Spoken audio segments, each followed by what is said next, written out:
পুষ্টির কোনো অভাব হয়েছে, ঘাটতি হয়েছে, মেধার কোনো ঘাটতি হয়েছে না? এক শয়তানি মেধায় এক পুরো দেশ বেঁচে গেছে। আলেম ওলামারা কি নির্যাতন, কি নিপীড়ন করছে না করে নাই? আমি এই জন্য বলি যে এই যে নিপীড়ন নির্যাতন করছে, সুবহানাল্লাহ, এই যে আমাদের বর্ষিপুরা কাছে ভুলে গেছেন আপনারা? বর্ষিপুরা প্রোগ্রাম শুনতে গেছিলেন, কেডা কেডা আছেন? দিয়েছেন তো? আমি আছি।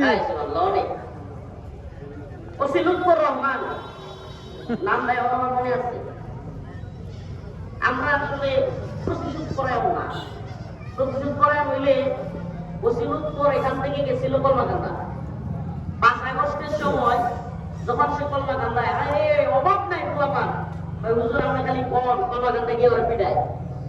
আমি বলছি ভাই শুনেন, আরে কি পিটাবো, আরে কি ধরবো, কি থানায় গেলাম তোমার যাবো, শুনেন আমরা প্রতিশোধ করার মধ্যে বিশ্বাসী না।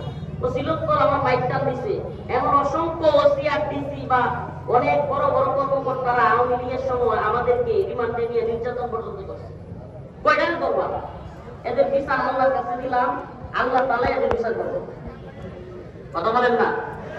এদের বিচার আল্লাহর কাছে দিলাম,